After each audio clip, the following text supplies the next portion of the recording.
Hello, hello, hello. It is Monday, August 31st, 2020. August 31st, 2020. And we already have some people checking in. Jeff Reynolds, glad you're here. Jerry Tyler, glad you're here. Got 11, showing 11 people watching, and I'm sure other people will be checking in as we go along. But as I said, August 31st, 2020. What that means is this is obviously the last day of the month, but it's also 1 month of retirement. This will be the last day of that 1 month of retirement. So, hey, Jack and Matt checking in. So that's kind of it's kind of an odd thing to think about. As I've said before, taking the retirement deal and moving on and just kind of thinking about it, I never would have thought that it would have been a month that I'd be retired at this age, let's say. Cooter checking in, Butch checking in. Jerry is he's thinking about repainting the Mustang. Well, I understand that, Jerry. I do. I understand that, and there's always room for improvement. So I know you're thinking about it, and if that's what it takes, well, that's what it takes. But there's always that chance you may have to do things over to be satisfied. It's easy to do something, and then you realize or look at it and go, if I would have done that, or if I could have done that, it would have been that much better. So anyway, Leonard checking in, Robert's checking in, Raymond Sawyers, Newfound, from Newfound. Is that Newfoundland? Yes, Newfound. Okay, glad you're here, Raymond. Phil Miller checking in. Good afternoon. And Harvey has stepped into the chat. So 26 people viewing, and things are interesting. Things are going pretty good, I think. I was debating on, I mentioned in the last video, Denny Alvey checking in. Okay, so Raymond is saying Newfoundland. Okay, good. Glad you're here. Denny Alvey checking in. Glad you're here. So, in my last video, which was the part 46D at Brooklyn Pony, I was, debating on what would be the next video. Hey, Brian, glad you're here. What could or would be the next video? And, so as I'm doing things, hey, Warren, 777 Smitty's here. Good. So as I was, cleaning up boxes, trying to organize stuff, I pulled all the components back off of the Vintage Air setup, get all that stuff out of the way, pulled the headers off, set those aside, the steering, all that stuff is out of the way at the moment. And I was thinking about it, and I was like, you know what? There's something I haven't done, but it's a little thing. I think it's a little thing, but it's something that needs to be addressed. And with the TCI kit, well, let me just grab you so I can show you.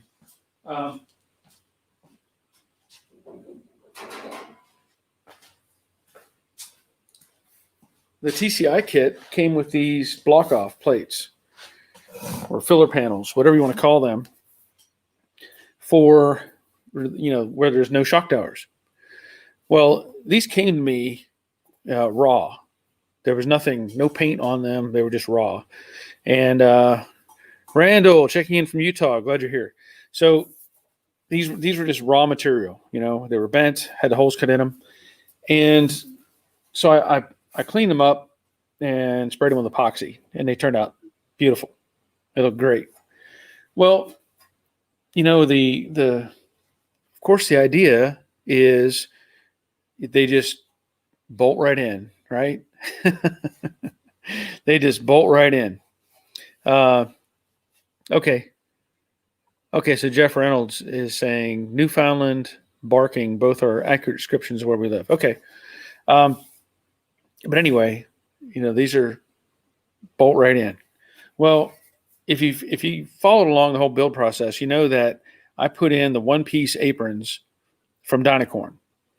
So there's, just one piece instead of having the split. It's all one piece. Well, that's good. It's not a problem. And I set these in place. Now these are dedicated side to side. They've got a whole pattern up in the top that only fits one way. Of course, the angle and stuff, you can look at it and see it's angled. And this is the passenger side. So I painted them up and I thought, okay, I'm just going to put these in. Well, didn't work. For some reason, and as of yet, I don't know why, unless they just designed it to where you need to trim the stuff, trim stuff off. But at this point, the bolt holes appear to be fine. These all appear to be, right where they're supposed to be. But this little section right here is hitting the top of the support structure for, hey, Derek, glad you're here. And Phil Manaseri is here from New York. But the, it's just hitting. And it's not much, but it's enough that it makes it sit up probably a 1/4 inch up here on the top. So I'll probably do just a simple short video, I believe, on trying to get these in place and, finishing out the engine bay. Now, I don't know if I want to bolt these in and leave them in, because everything has to come back off anyway. All the suspension has to come out, all that sort of thing. And this may get in the way of putting the suspension in. So I may be just bolting them in kind of temporarily. Dave, hey, how are you, Dave? Glad you're checking in. Yeah, Derek, it's not surprising. Nothing surprises me anymore. Dave got his new t-shirt. Cool. Glad you like it.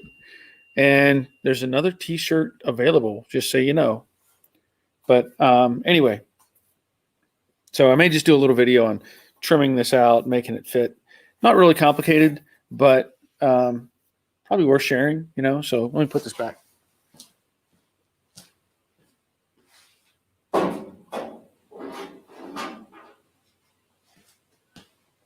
Might give some insight. I don't know. But there's other things that I'm working on as well. Wayne Hardy is checking in from New Zealand. You get a bell for being here from New Zealand. That's pretty good. Time for coffee.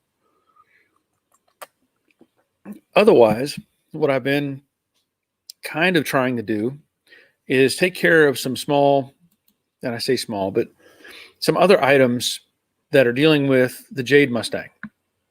As I've said earlier in these other live streams, that my plan is to continue to work on Brooklyn Pony during the week, and then on the weekends, try to get some stuff done on the Jade Mustang.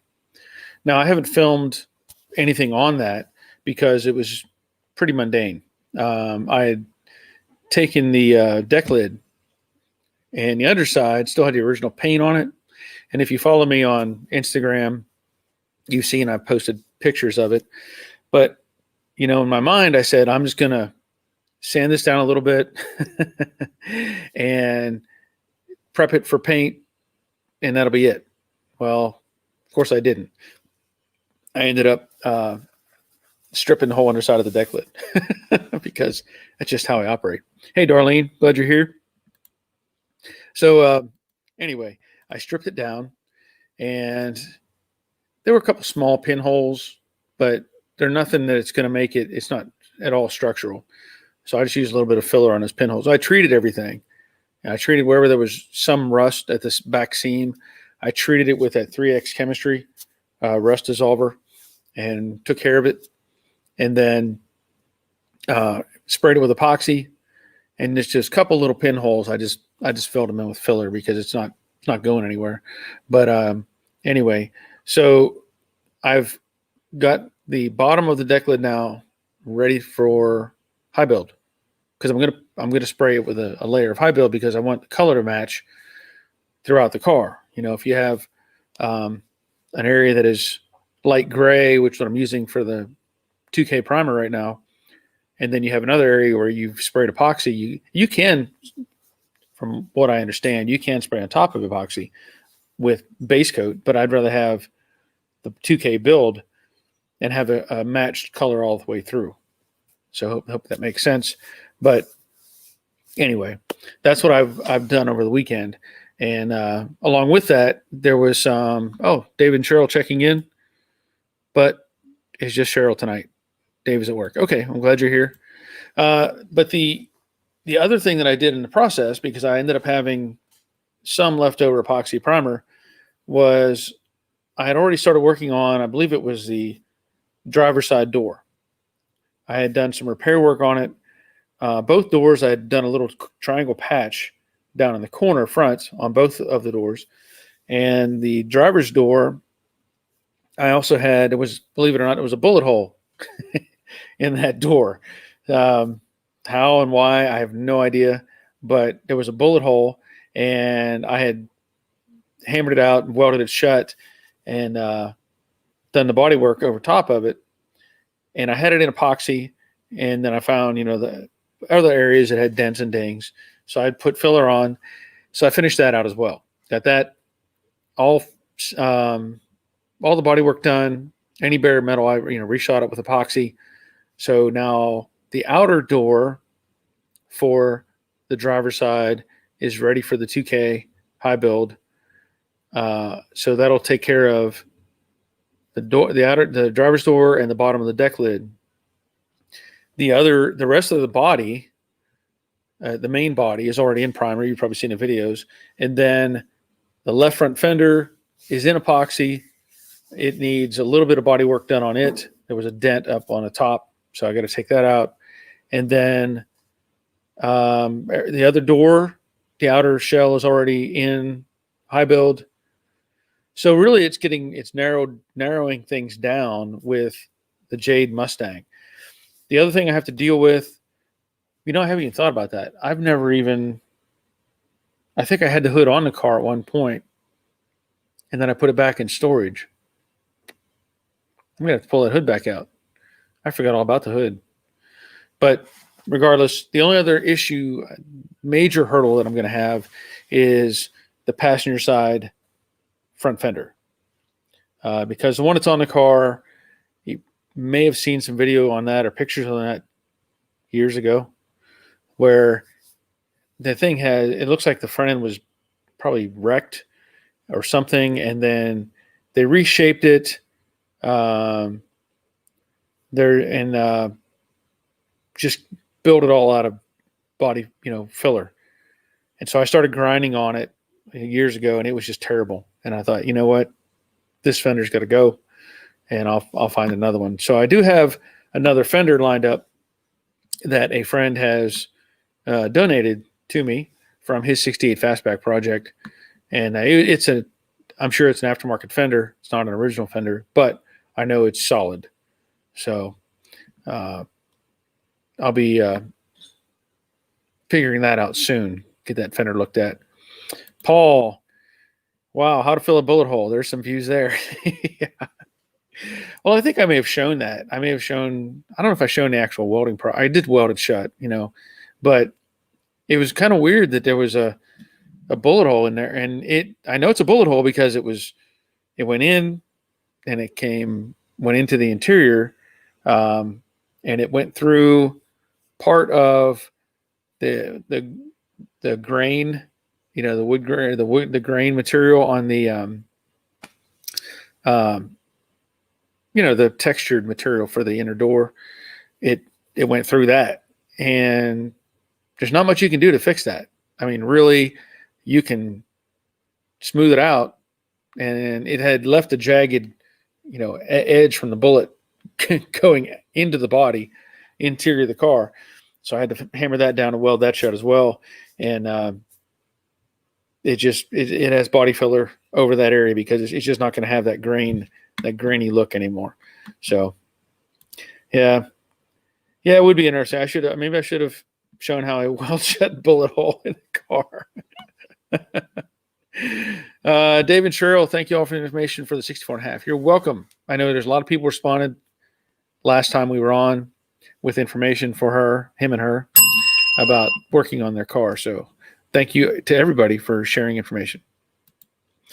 Leonard, I was at work when a bullet hit the floor next to me talking about a wake up. Yeah, that does not sound good at all.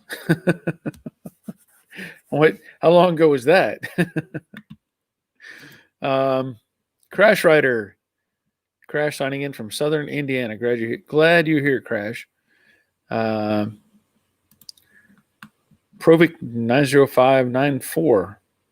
I have a 69 Mustang that was an original automatic, but has a manual transmission. The previous owner I would switch it with a more modern and reliable automatic. Any recommendations?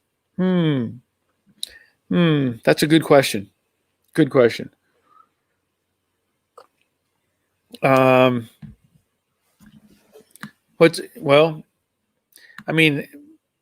are using the AOD transmissions.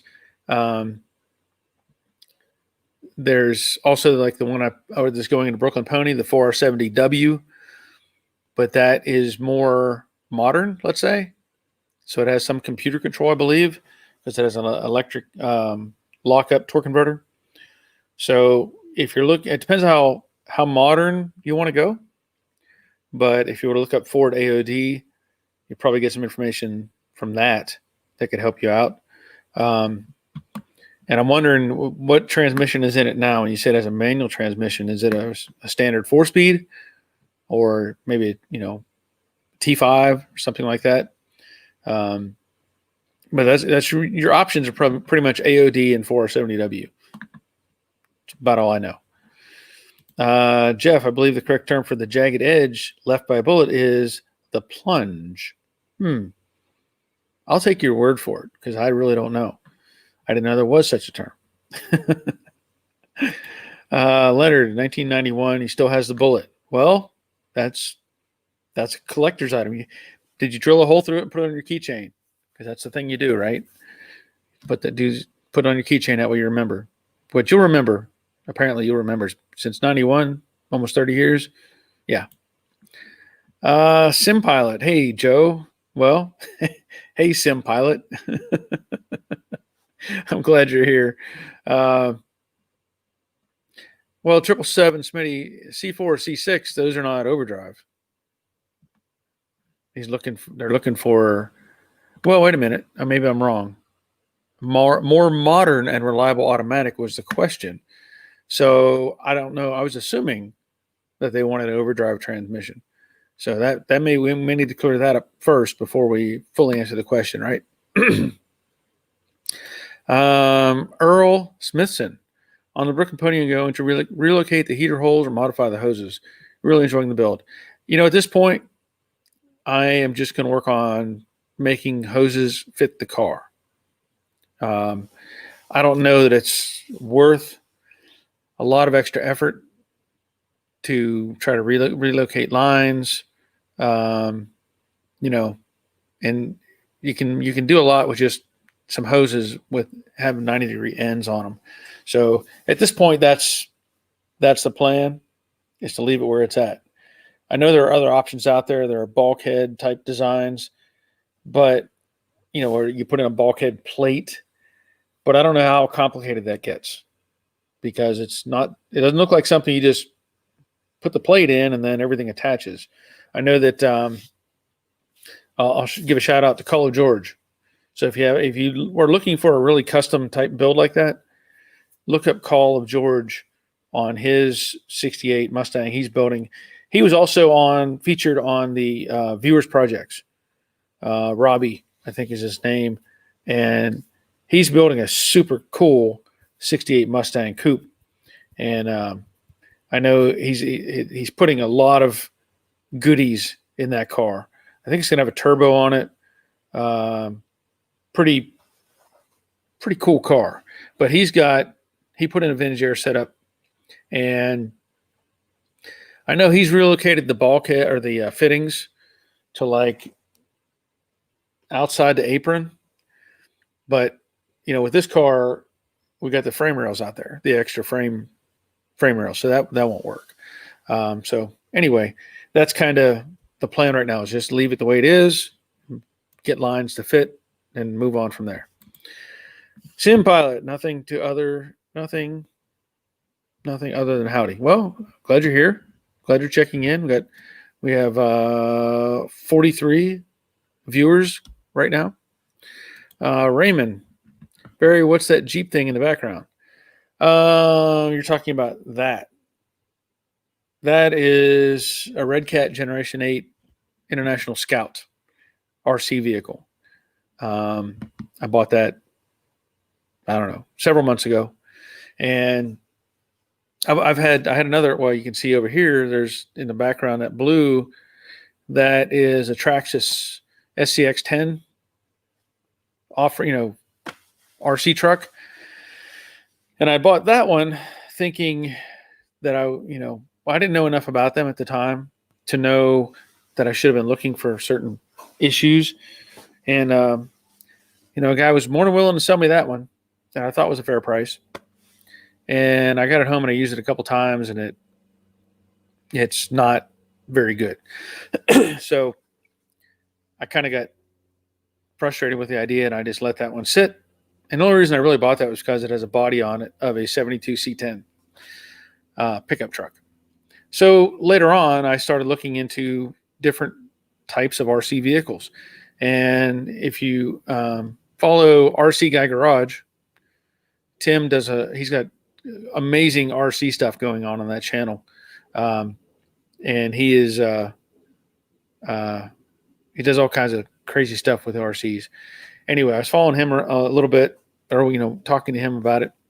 And, they come out with the Red Cat here. They had Generation 7, and then Generation 8 is their own version of their RC vehicle. So I know that the other Red Cat stuff, they were built from like other suppliers, other kits, but this, apparently the Red Cat 8 is their own in-house design.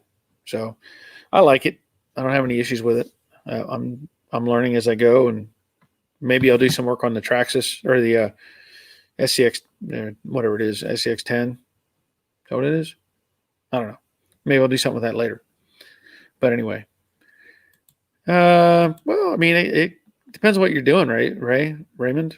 I mean, Red Cat crap. I don't know. It depends on what you're trying to do with them. I like it. Darlene, daughter's boyfriend is playing with one of his guns in her room. He fumbled it and it went off. Went through her bedroom wall, living room bookshelf, metal stool leg, and embedded in the outside wall. Not a happy mom. I'll bet. I'll give you a belt for that. I'm surprised that is he still alive? Did you finish him off? That's not cool. That's really not cool. Sim Pilot. So what are you working on? Well, I'm still working on the Brooklyn Pony, and I'm doing some work on the Jade Mustang, trying to get it closer to being ready for paint. I kind of want to do that, get that ready for paint. And part of that is it's in the paint booth, and it's going to need to leave and or get out of the paint booth. So in order for me to get the Brooklyn Pony in, I want to try to get the Jade Mustang painted so it's out of the way, and then get the Brooklyn Pony in for primer and get it ready for paint as well. So there's kind of a process going on. And sometimes I like to and I've done this before, where the before I paint let's say the Brooklyn Pony, I want a really super nice job on that. Before I paint that car, I want to practice a little bit on something else. And if it's the Jade Mustang, that's fine. If I make a mistake, it's on me. But it helps in the process, because even though I can paint, I don't get super excited about painting. It's just not my go-to thing. The go-to thing is welding, fitting panels, building. And I get worked up when I do paint, because when it comes time to paint, there's a lot of variables that come into play. And if you make a mistake, it's not an easy fix. Generally, you almost have to start over if you want it to be completely right. So anyway, I'd rather practice on something else before I roll the Brooklyn Pony in and try to get it, into the paint process. So, yeah, at least nobody was hurt. I really felt like finishing him off. He was mortified. I think it really drove home how important gun safety is. Yeah, I get that. And I, without knowing, the whole story of where it came from and who was, whose gun it was and whose, they don't need to get in all that. But yeah, gun safety is very important. M&N Woodshop is checking in. Glad you're here. Guido. Okay. So I wasn't able to text. I'm at work, no Wi-Fi. So go to settings, YouTube, make sure cellular data is checked on. Thumbs up. Thank you, Guido. I'm glad you're here. Darlene, I still freaked out about it here later. What ifs keep going through my head? Yeah. Well, let's see. Oh, Paul, can you get a bell just for asking for a bell? Could I have a bell, please? No, I don't know. I don't normally do that. You have to have a good response or question or answer. So I can't just give bells away. I just can't. It's not how it works. Darlene, you're talking about, gun safety, and this brings up something that I wasn't involved in, thankfully, but I had my two friends. One was staying at another friend's, house, and his house happened to be a log home. And I used to, when I was a teenager, we would love to go there and hang out and, just boys hang out at this log home. Well, apparently the friend that lived there had a 30-30 rifle. Okay. That's a powerful rifle, very powerful. And from what I was told, they had cycled all the shells out of it, made sure that it was, empty. And then they were just playing like cowboys and Indians or something, shooting it, pretending to shoot at random stuff in the house, which is stupid. Well, they were even shooting, like aiming at each other and pulling the trigger, Now the story goes, I don't know how, when, or where, but they were cycling, the 30-30's got to leave her actions. They were cycling it. And at some point, apparently there was a shell that was stuck in the magazine. It's got a tubular magazine underneath. And he wasn't looking, and he cycled it, and he aimed at something, in that bedroom, and squeezed the trigger, and it fired. And that bullet went into the log in that bedroom. And I think it came out the other side. But apparently they both kind of had little heart attacks, because they were playing around and very easily could have shot each other in the face with a 30-30. And you're not going to recover from a 30-30. So, yeah, I understand what you're saying. And I think about that story now, and it still freaks me out. And that was, gosh, almost, what year is this? Almost 40 years ago that happened. And I know those two, they still think about it. So, yeah, very, very scary.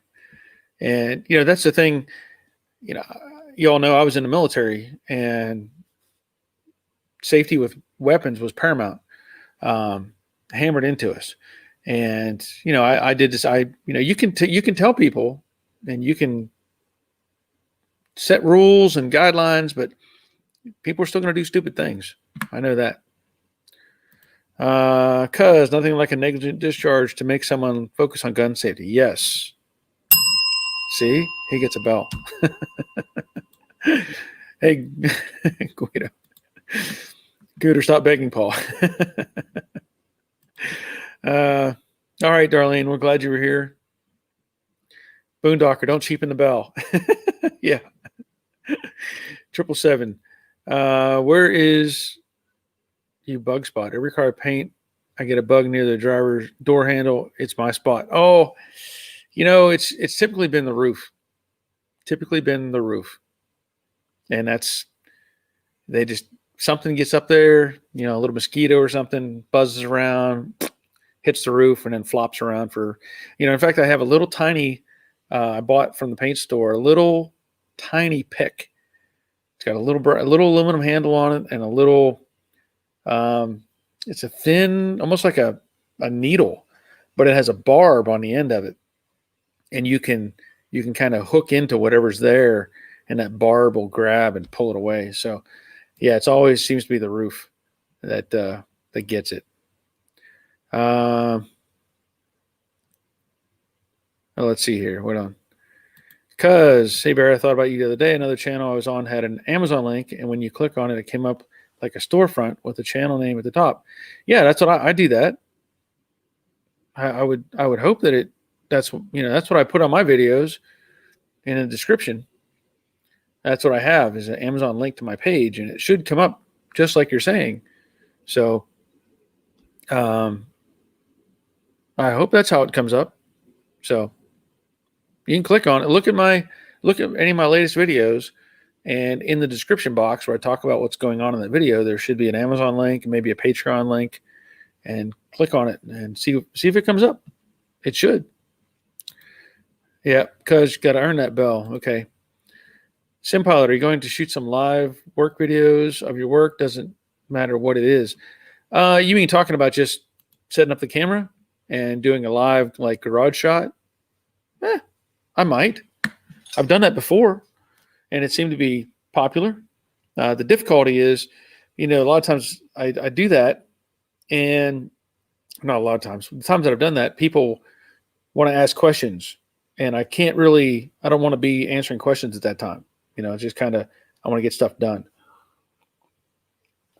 So I might, I don't know, I might try that again and see how that works out. That's a good idea. SimPilot, that's a good idea. Wait. Good idea. Because my brother's fiance was shot in the living room when his buddy pulled the trigger on a 357 Magnum he thought was loaded. I'm assuming unloaded. She lost a finger. That's not cool. That's something you never forget. Ever. Darlene, that is similar to how Brandon Lee died during the making of the movie The Crow. Bruce Lee said, yes. Because Paul is jelly. Robert, the engine money Mustang is 289. Would you have the 209 rebuilt or just replace it with a 302? It's 6 of one, half dozen of another. If you can, it's basically the same engine. So it's really up to you whether it's worth it, or if you can find a good deal on a new one. It's nice to have the correct one in the car if it's original, but I don't know what the status is. If the engine's never been bored over, yeah, that'd be an option. Make sure, if it's a fresh engine inside, it's only had one, maybe never been rebuilt. That could be something to look into. Depends on what you want to do with it. Like if you're going to upgrade the heads or anything like that. So there's a lot of variables to it, but if it's a good solid engine, I don't see any reason why you shouldn't rebuild it. Yeah, Cuz saying, is it a matching numbers 289? Yeah. Boondocker, is it okay I made a comment before officially said hello? Sure. Thomas, I was just talking to my old buddy, body shop teacher, Richard Kirkpatrick. It's just the way that you teach and explain things that remind me of him. Keep up the great work. Well, thank you, Thomas. Yeah, I'm hoping he was a good teacher. So thank you for that. You never noticed mine come up like that. Well, I don't know, because I have on my descriptions on my YouTube videos, I talk about what's going on, and then below that is the No, the Amazon link. Now, also, I've said it before. If you go to the banner, my YouTube page and the banner up in the left or right side as you're looking at it, there's a Patreon link, an Amazon link, an Instagram link, and something else. So if you click on an Amazon, that link as well should take you to my main page. Let's see. Question for all. Small block Ford, I have correct engine mount, OEM. How many running solid mounts out there? Barry's Brooklyn Pony running that mount. Yeah. The Brooklyn Pony is running solid mounts as part of the TCI kit. So, it's up to you what you want to do. This kit is just running solid mounts. I don't know what's a better option for you. Obviously, when you have a solid mount, it transfers. You might gain some torque, technically, I guess because of the limited flex. You know what I mean? In fact, I can tell you that the solid mounts that I had in my 55 Chevy with that well-built 350 I had in there, they were Moroso solid engine mounts. I twisted those mounts. So they weren't as strong as the ones that are in the Brooklyn Pony, that I know, but they were Moroso brand solid engine mounts. And I twisted them. So how much torque was involved if you twist those kind of engine mounts. Randall, training my wife to log on your site before she does her Amazon shopping. Thank you, Randall. I appreciate that. SimPilot, if you fold back a piece of mask tape, you can pull the dirt or bug without disturbing the flow of the paint. All right. Depends on where you're at. If you're in the clear coat, how far along it is, but I get that. Yeah, I can see that working. Denny, I run a bug zapper in my garage when I paint and turn out the lights between coats. That's a good call. I like that. Let's see. And this is something I've been wanting. I've got to get resolved as soon as I get my mind right on it. The the back area, my paint booth area, is 14 wide and 24 long. Technically, it's the same. The length is the same as the width of my shop. Okay, so in the past, I just had a couple of and I've talked about this before. I had 2 windows back there, and I had 2 box fans just blowing out, and it's worked. It does a good job, and I have an entry door, like a house style entry door, in the corner. Well, the problem you run into in this situation is you're creating a negative pressure booth, because it's supposed, it's pushing air out, so it has to suck air in from somewhere.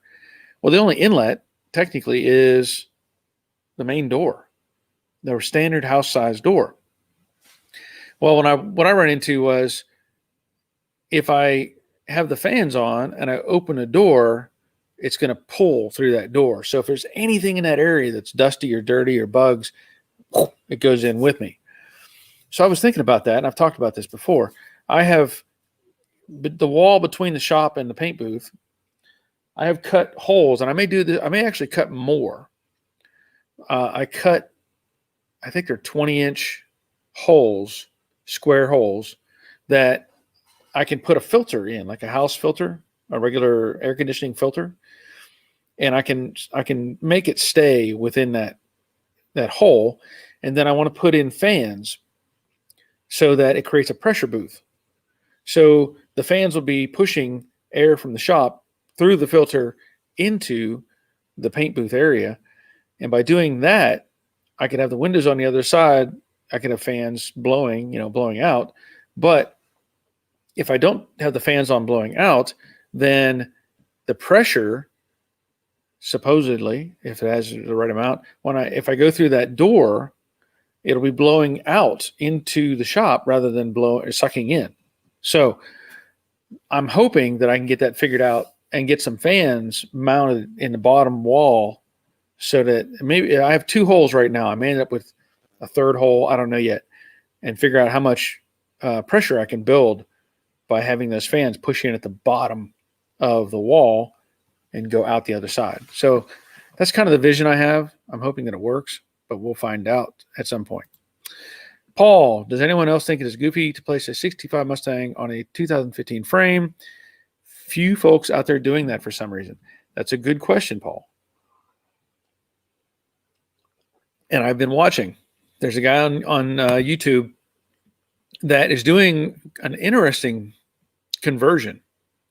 They have the one guy out there, I think it's B is for Build, who, I don't know, it doesn't feel very good what he's been doing to me.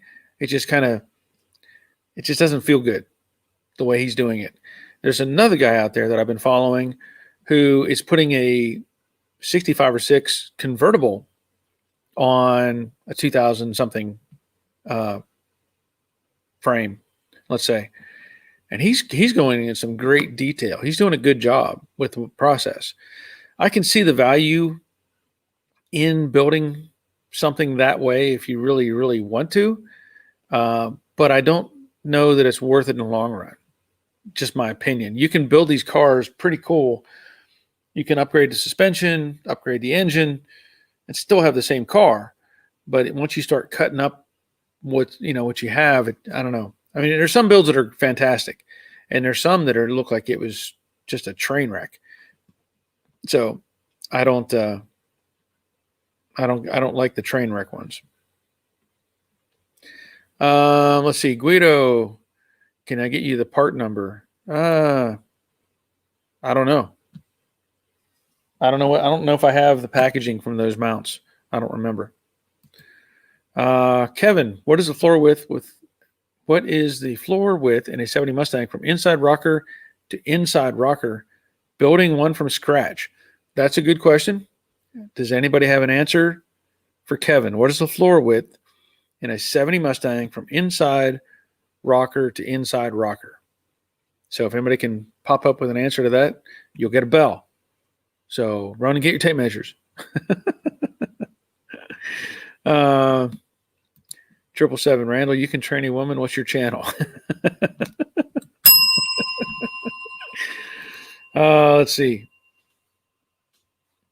We have, I cleared my cache and went to Amazon from your link and it worked. Success. Thank you, cuz. Great.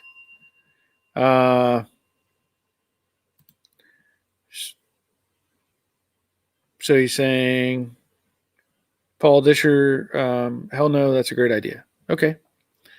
3X Xena is checking in. Let's see here. That should be, yeah, that's Gene.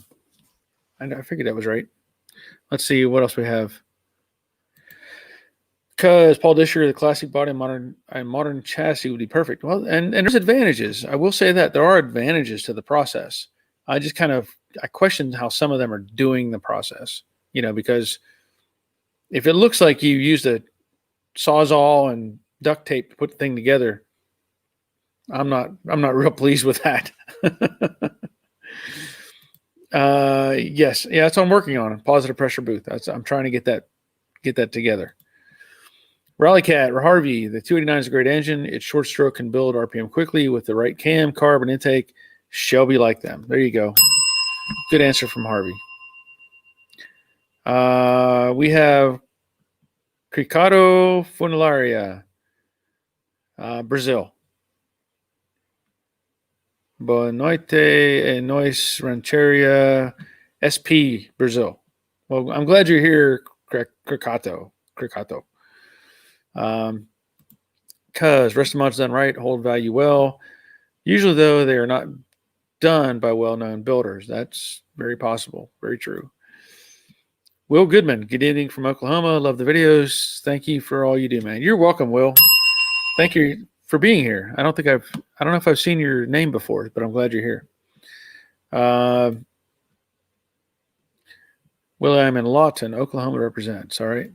Marshall to Anthony. Telling Guido, check out Ron Moore's Performance Mounts. They can get through the big stores for the shipping.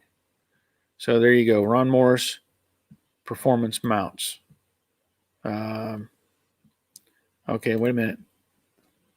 I think Leonard sent me a picture, but I can't tell exactly what it is. I know it's got some measurements on it. What'd you send me, Leonard? I'm not sure what that is. Looks like a jig or something. Okay. Bob Shoemaker. A little stormy in parts of Oklahoma. Yeah. Well, it was stormy, kind of stormy here today, but not like they've had in Louisiana and all that stuff. It's just been a mild mild rain is coming down. Cause Barry, you can say that about Sawzall and duct tape on any build. Yeah, it's true. It is. But there's some of them, I must say, it really looks unprofessional. And I don't know. Just the way I look at it. Wayne, hi Barry, I'm looking at buying a 66 Mustang is cut front.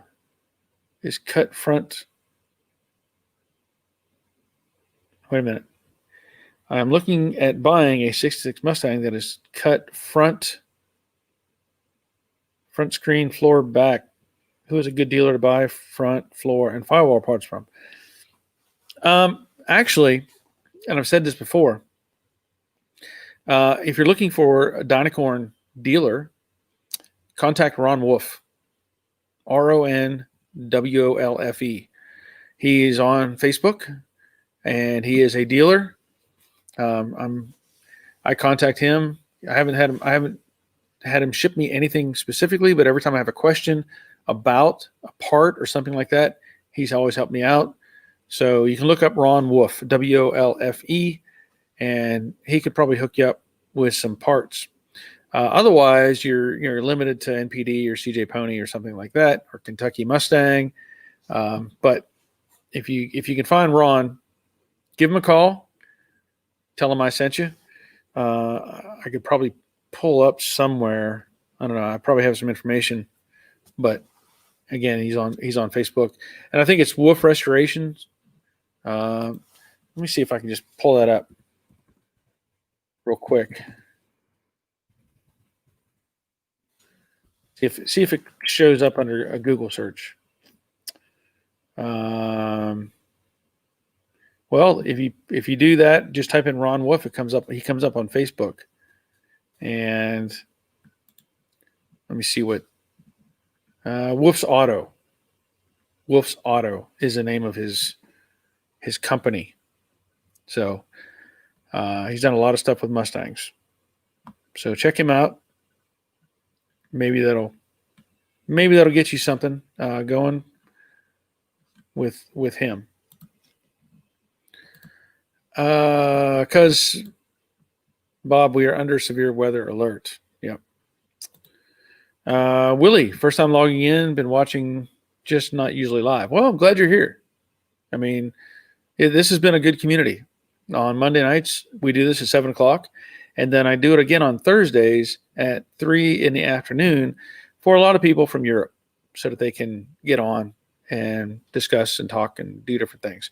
So, and I will say, if you are interested in being on the stream, if you want to be on live with me, send me an email to the bottom of the screen, and I can send you a link, and we can get you on the live stream, and you can talk about your project or whatever you have going on.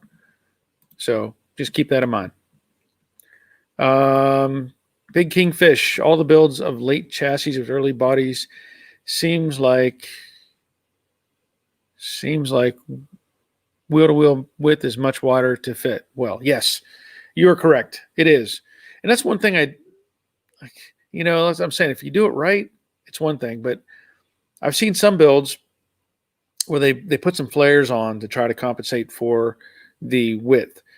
And it's okay. I've seen some where they've widened the body.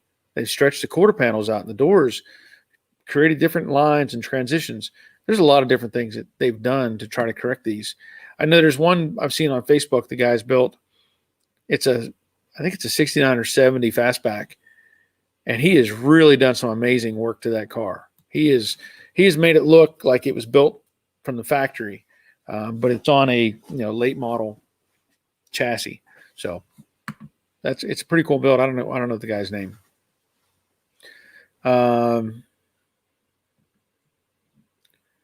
Bob, your latest Facebook pic looks like a duct tape and baling wire build. Oh, you're talking about the Facebook pic of the. You talking about the rat rod thing? The video that I posted? Rat rod car. Yeah, because I think the last picture I posted was I thought it was the trunk lid. Well, I think. I don't remember. But that video that I posted of somebody that cut a idler arm and like tried to add extensions to it to make it drop underneath an oil pan, that was scary. That was just scary. And then, of course, using wrenches to hold the exhaust up with zip ties. Pretty impressive build. Gene, I ordered from Ron. It's great to have his support, not like the big box suppliers. There you go. And I hope you, I don't know if you knew him from before or if you told him, hey, Jade Eddie's Garage sent me or not. But either way. Randall, Dynacorn just released hoods for 67.8 Cougars effective tomorrow, according to West Coast Chassis Cougar site. That's a good bell. Even though I don't have a Cougar, but I know you do. And that's good information to know. People need parts for the Cougars, that's for sure.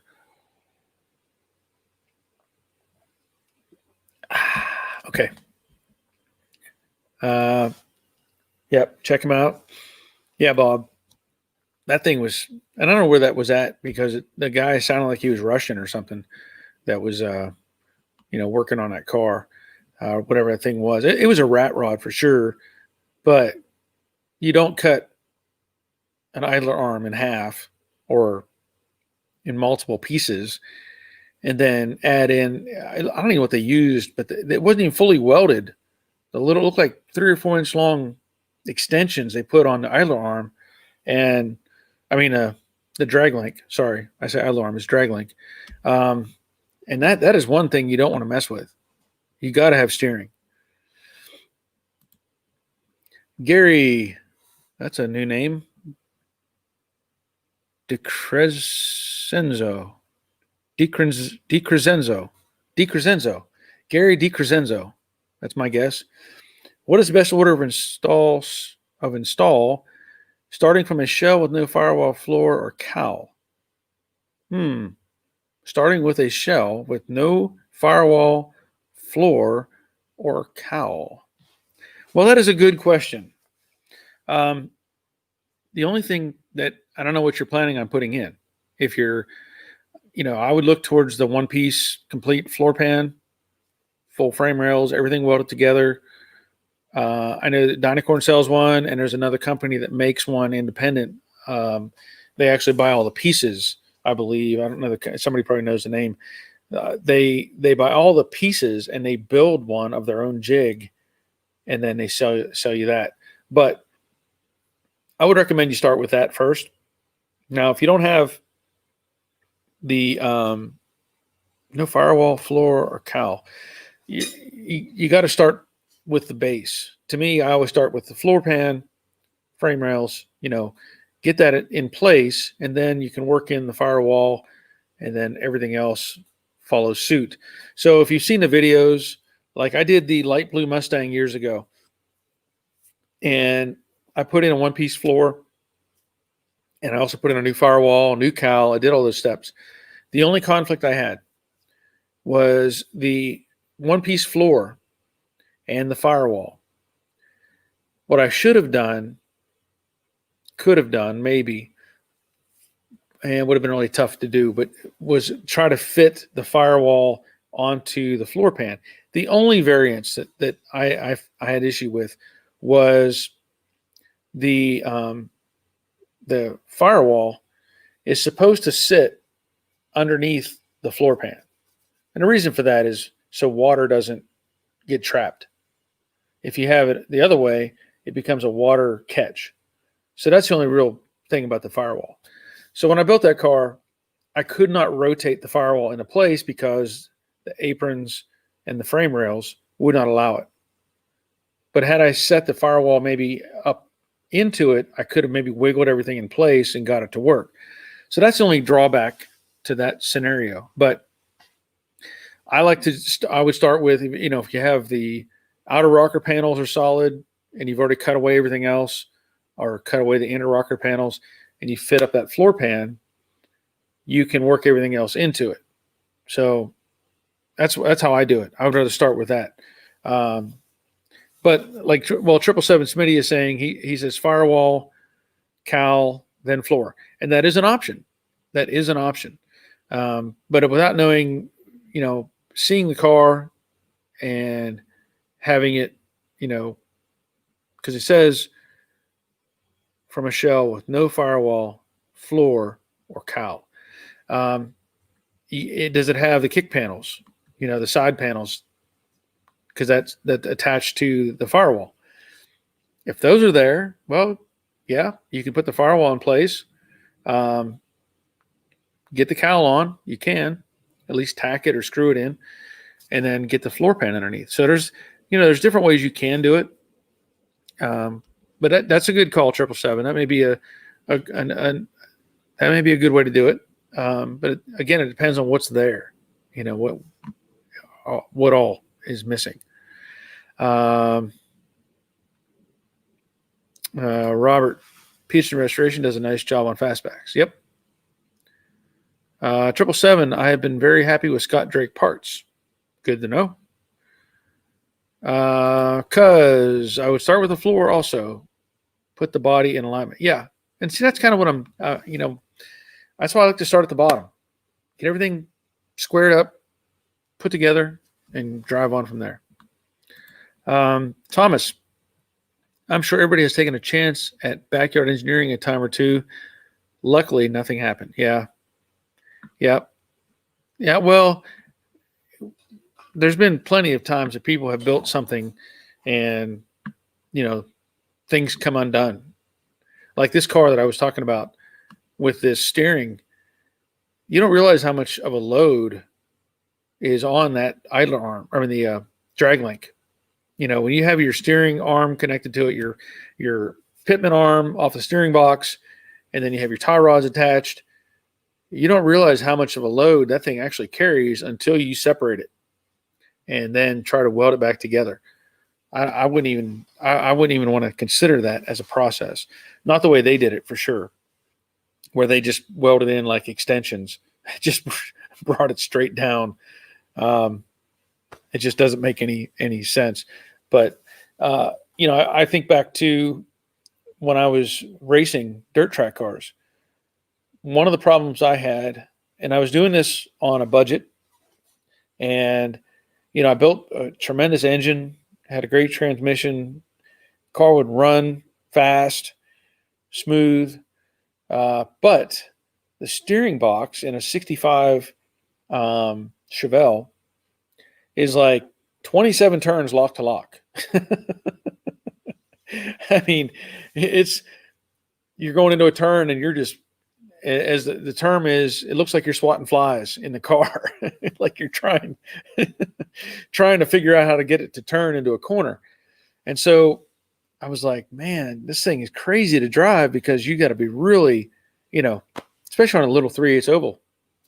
Well, I did something that it worked, but it's not something I would recommend doing. I took the steering arm off of the steering box, and I shortened it. This is a big no-no, really is. But I took the arm and I cut it to where I cut some length off of it.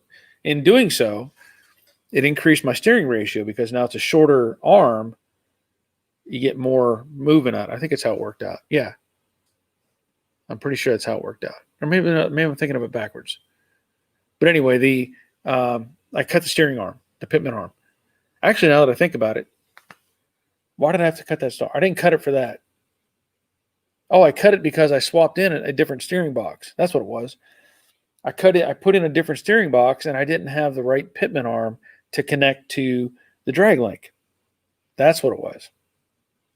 So I cut the pitman arm, and I cut the other pitman arm, and welded them together. And it wasn't. I mean, it worked. It really did. I didn't have any issues with it racing, but I found out that after I was in a wreck, that somebody else hit me and crashed me, that arm broke. And I welded it back together. It never came apart again. So, but that's, that was, again, on a racetrack and not on a street.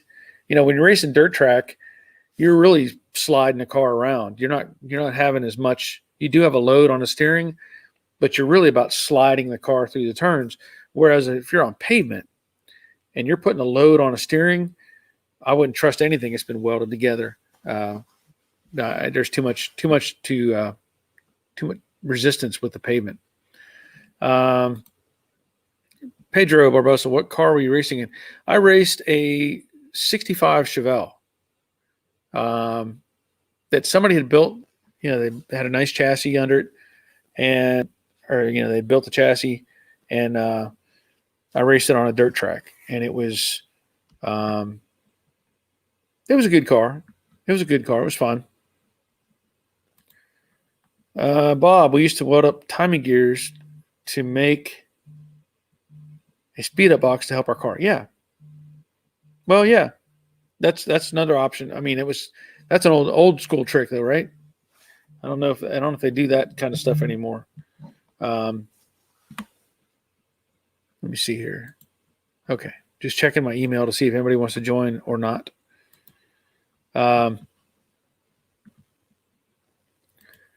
Cheryl is saying we are going all original with our 64.5. Well, that's good.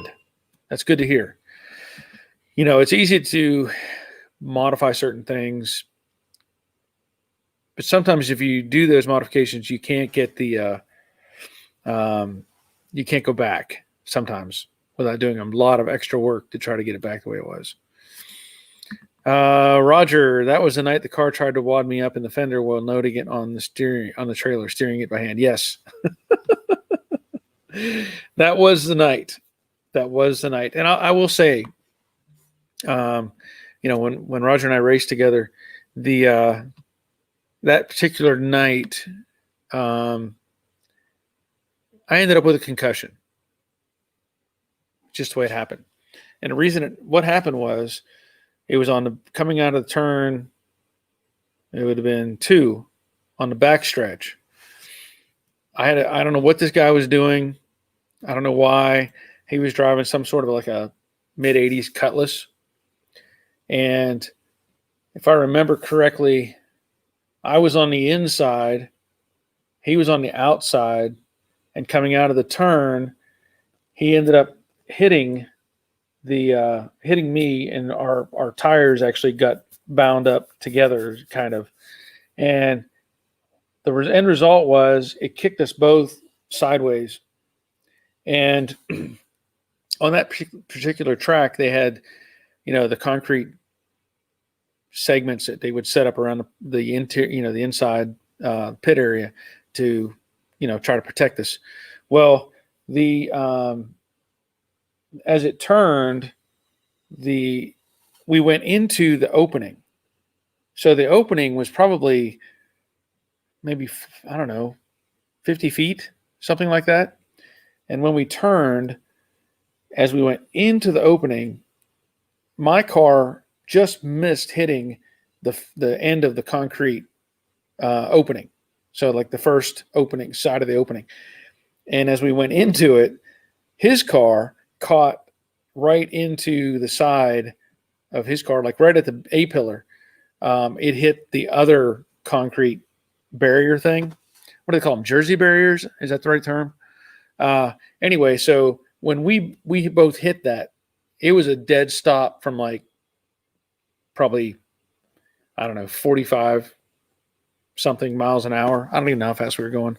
But when we hit that dead stop, I'm in a car trying to get it straightened up, whatever. So when we hit, and now mind you, I wore, full face helmet. In fact, it's in here in the garage somewhere. Full face helmet, and then I had a neck collar. It's in here somewhere. I don't know where it's hanging, but I had a neck collar, one of those padded collars to try to keep your head from getting bounced around. Well, when we hit, my head snapped sideways, and I don't know if the collar, because it stopped my head movement or whatever, but that it gave me a concussion. I was like all screwed up. So on that impact, I was trying to figure out what was going on, and I knew I had no steering. So Roger, he went and got the truck and trailer, and we were trying to load it up, and I was kind of coherent, kind of not, but I was trying to inch the car up the trailer, but the only steering we had was him controlling the steering, the rotation of the steering. And in the process, he kind of got caught up in between the tire and the fender. And so when I heard him screaming, I was like, that's not good. So I had to back up, get him out of the fender, and then get it back up on the car. And then I spent the rest of the night kind of walking around in a haze. I probably had a concussion. I know I had concussions when I was a kid. But that night it was a real mess. It was a real mess. So anyway, that was a fun night. And you know what? I probably have somewhere. I'll have to do some digging, Roger. I know you filmed at least some segments of some races, especially that night where the guy tried to kill me. So I don't know how much footage we have, but I should try to put together a video of whatever races we did manage to film or you filmed. We'll see. Hey, Rick checking in. Brian, are Pitman and drag links, are they not cast? Well, the drag links are not cast. Those are forged. And some Pitman arms are cast. Some I believe are forged. But a lot of the Pitman arms are cast iron. Cast process, like light cast iron. So yeah, if you cut one open, you'll see it's porous. It actually is. But the drag links, I believe, are forged. I know Boondocker's saying forged, but I think from my experience, at least the older stuff, the Pitman arm was cast. So Thomas, very true on that point, Barry. I've seen my fair share of hack engineering work from my years of working at several local used car dealers and body shops. Needless to say, they're no longer open. Yeah. Wayne is saying Ron Wolf, Lancaster Avenue, Malvern. Would that be him? I don't know. I don't know what his address is. It's in Bloomington, Ohio. So if that's where you're talking about, it's Bloomington, Ohio, Ron Wolf. It's got to be him. Pretty sure. I know he's in Ohio. Yeah. I don't know if it'll. Yeah, but it's Ron Wolf, Bloomington, Ohio. So let me get back here to StreamYard. Dave, race highlights would be awesome. Yeah. Well, it's funny. And I can't say we weren't doing 100 miles an hour, but it was fun. I know I have pictures. I think I posted pictures on the Facebook page of that car that we raced. And, I also raced in Pennsylvania. I raced for a couple of years and just bomber cars, but we have a bunch of videos from that. My brother has them all. But it was, I raced a big I raced two big Chrysler products, just big tanks. And it was more like a race demolition derby than real racing. But yeah, anyway, so I'll have to dig around, see if I can find those tapes. Then I have to convert them from VHS-C to DVD. So then I can pull them from DVD onto my editing software and try to get them onto YouTube. So I may try to find something with that. Gene, I have been out of the loop for a while, a little bit. Work. I see some things going on with Jade. What are you up to? Well, as I've said it a couple times, that what I'm trying to do now, since I'm retired, is work on the Jade Mustang on the weekends. So if I'm home on the weekend, that's what I'm going to do. I'm just going to try to get as much done as I can, either on Saturday or Sunday, whatever. And that's what I'm doing. So I'm taking care of little detail stuff, trying to get it caught up so that I can get everything in high build primer and get it prepped for paint. I want to paint that car, but I'm not gonna work on it during the week. That's for doing the other things. So that's where it's at, and that's what I'm trying to do. Bob Shoemaker, dirt track stuff is very addictive, but we got good stories at our time doing it, not to mention some championships. So that's cool. I think the last time the last time I raced was like 94. I think it was 94, maybe 95. I don't remember. But since that time, I've avoided going to the track. I really have, because you get there and it's like, oh, I want to do this. I want to do this again. I want to do this again.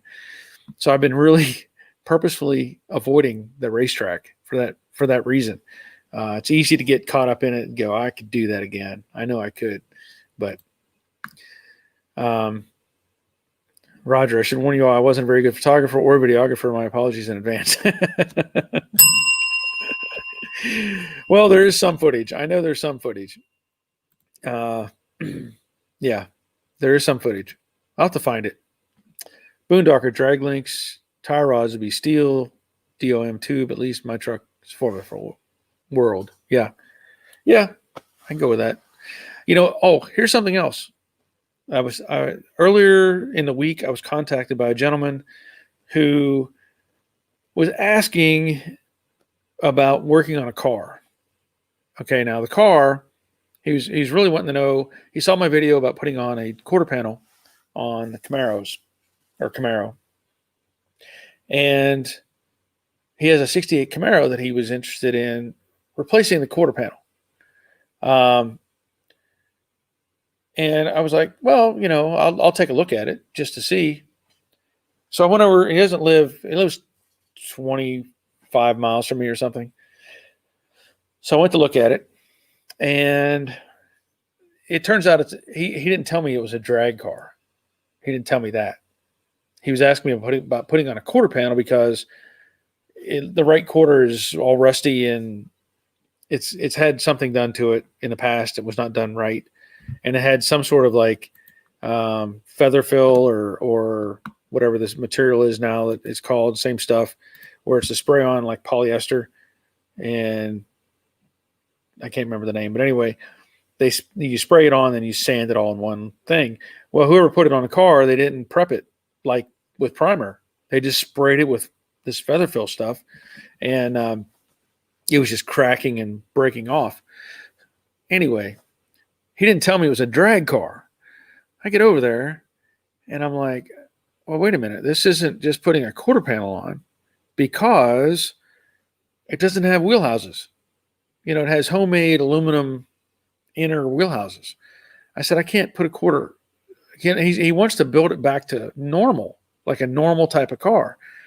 I was like, I can't put a quarter on this car without replacing the wheelhouse, inner and outer.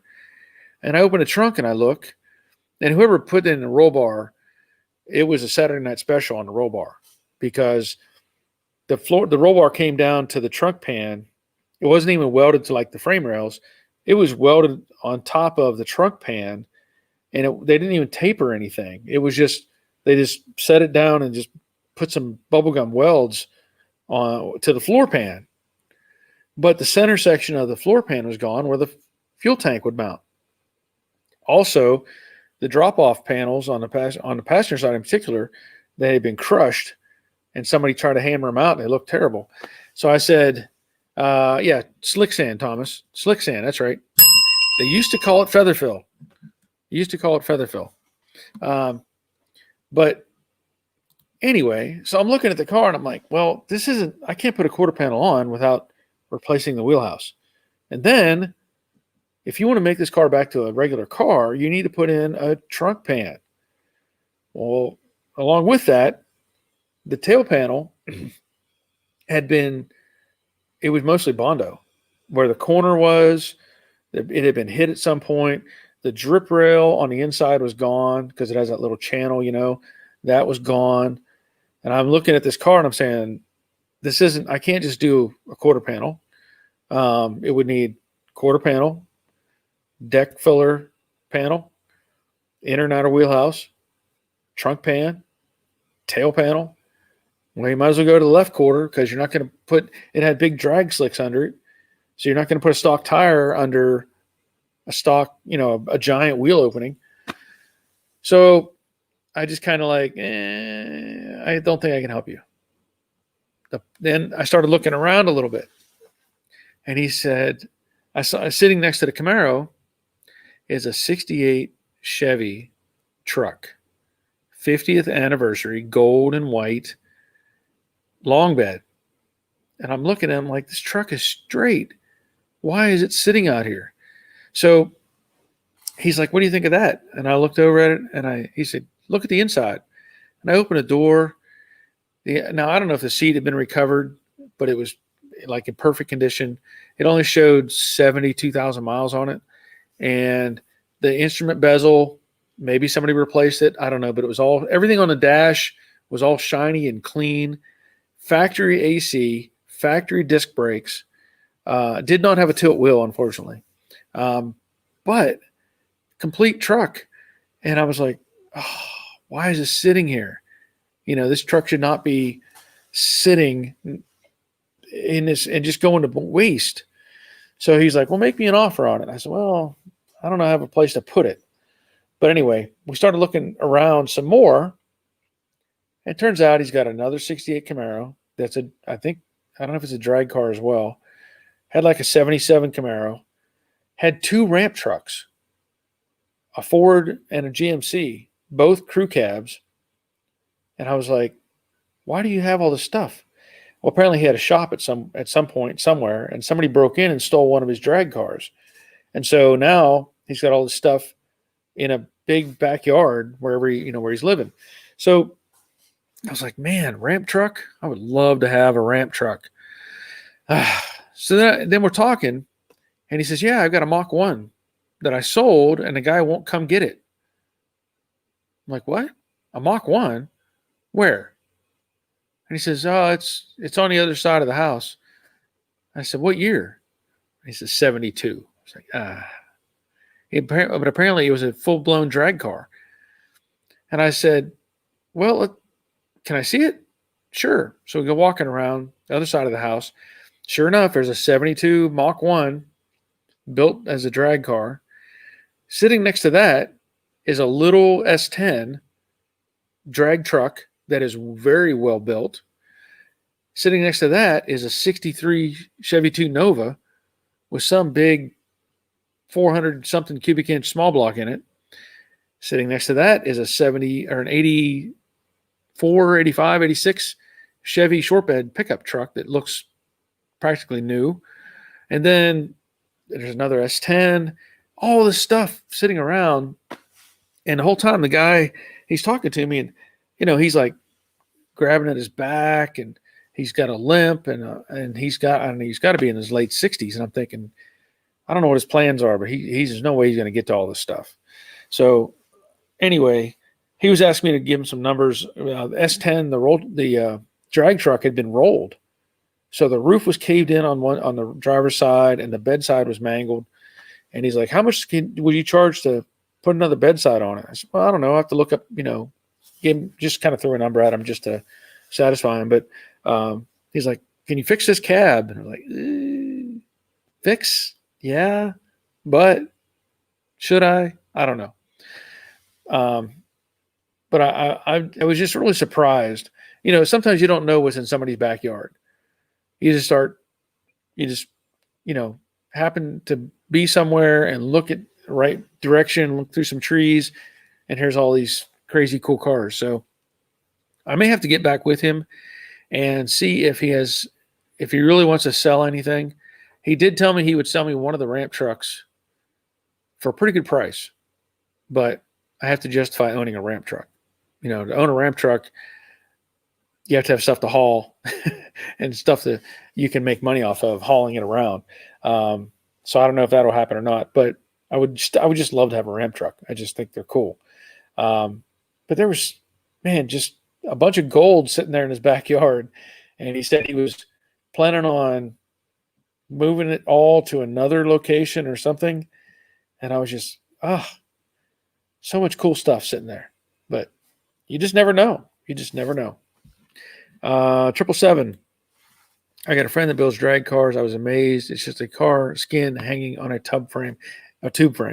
Yeah, that's typically, the well-built ones. That's what it ends up being, is just a skin. Even like the 65 Chevelle dirt track car, it really was just the skin. It was the original frame, but they had taken all the body off in pieces.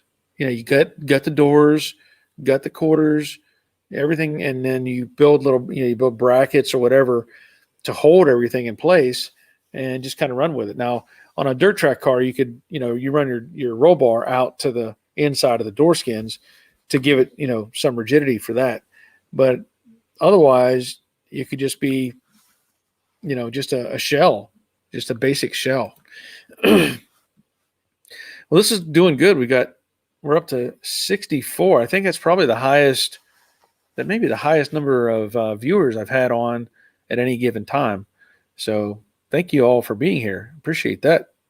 And I'll point out as well, these T-shirts that I'm showing right now, this particular one, Grease Rookie Garage designed this shirt, and he designed the latest shirt that is on Teespring, and it is Team Brooklyn Pony Joe Daddy's Garage. So if you haven't seen that yet, if you haven't looked at the Teespring links that are on my channel, then go have a look. And basically, it's the original picture of that car, all screwed up looking in my driveway. And he put that together and made a cool shirt out of it. So, and there's also other stuff on there. We were able to come up with some like posters and different things. So if you haven't seen them, go check it out on Teespring. I don't know that I could even post a link or not. Again, if anybody's interested in being on the live stream, on the bottom right there, if you send me an email to joedaddysgarage@gmail.com, I can get you on a live stream. We can look at your project or talk about it. Jay Umden, 64 viewers, 34 likes. Hit the thumbs up, everyone. That gets you a bell. Thank you for that, Jay. I appreciate that. Well, that bell rang and rang and rang. Something else that I wanted to mention. I was recently, there's been some construction. A friend of mine is building a house, and I decided to do a time lapse. So I set up a camera for a time lapse shoot it'll be on Joe Daddy's workshop. But I kind of wanted to experiment with that because they were pouring the concrete. They set up the forms for the house, and I asked him earlier today. I said, "Hey, would you mind if I did a time lapse?" And he said, "Sure." So anyway, I set up the camera, and it was interesting because I set the camera up and I walked away. I just let it run. Well, the guys were running the truck. They had a big pumper truck, with the big long boom on it, and they were doing their job, and everything was going fine. I come back home and it started raining. So I had to take off and go save the camera. And I got some footage. It's going to be like a 5-minute video because it's basically all time lapse.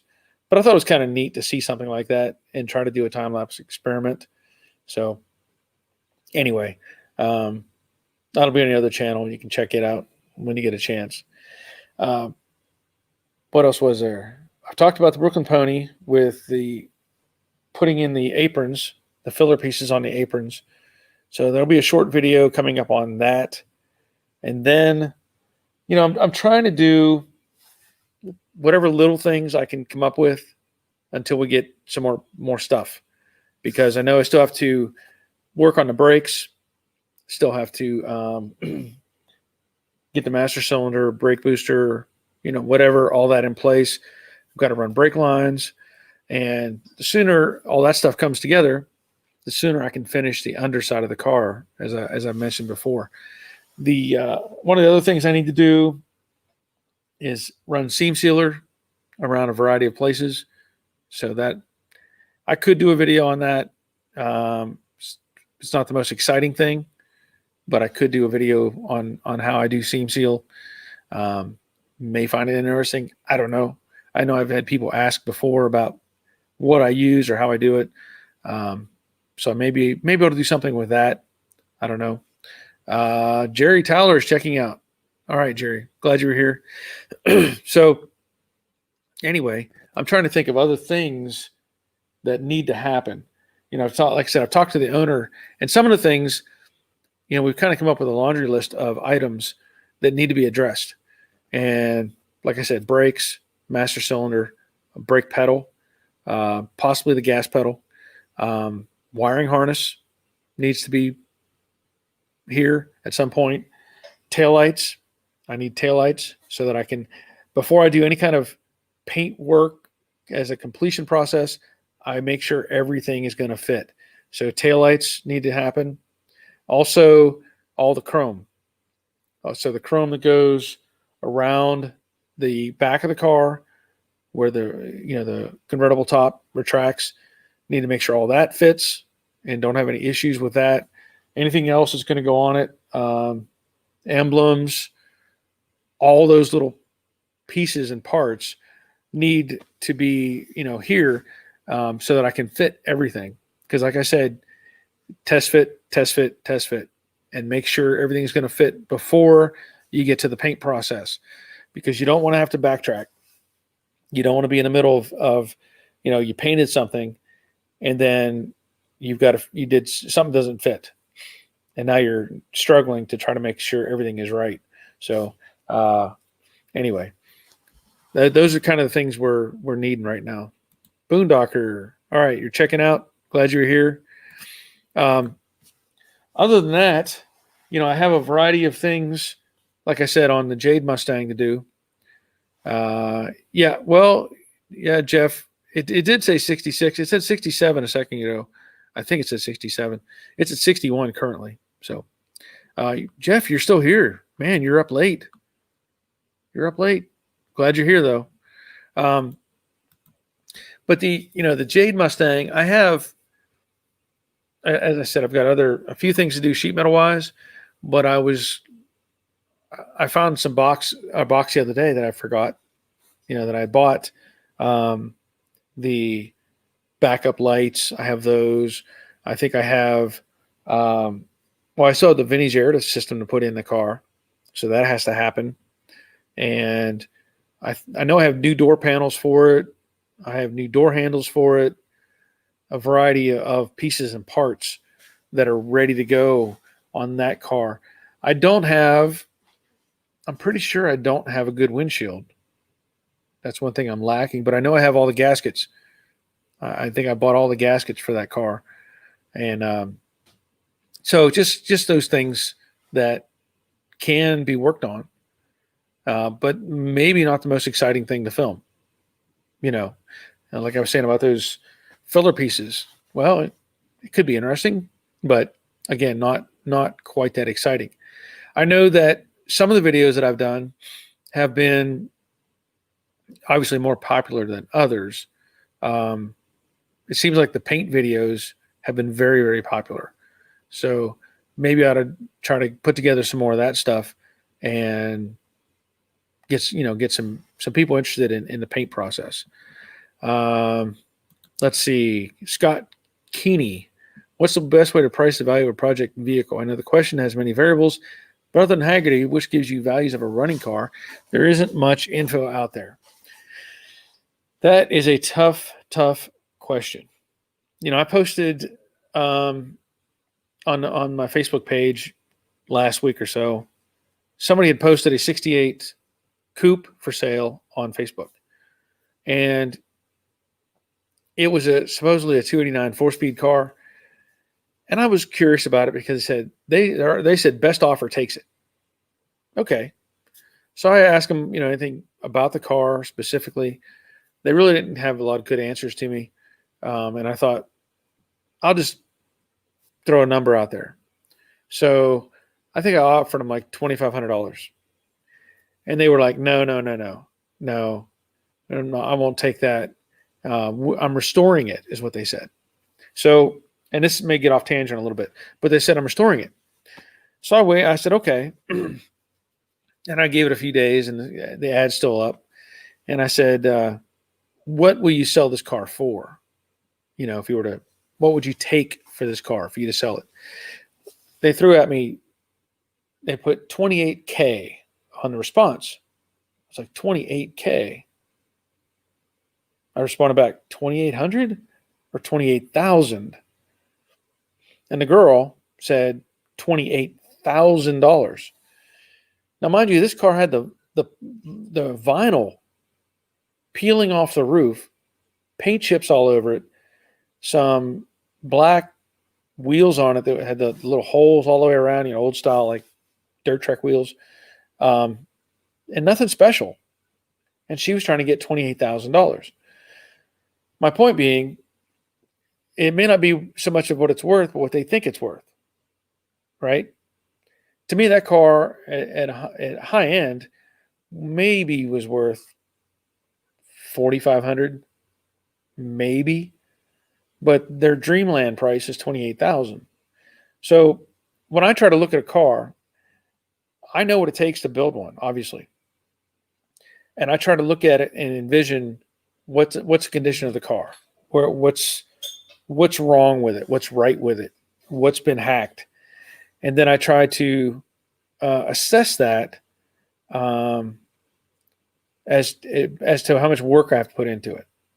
So you can find some really decent Mustangs, look like decent cars, for anywhere, from, I've seen some really nice ones on Facebook Marketplace for $12,000.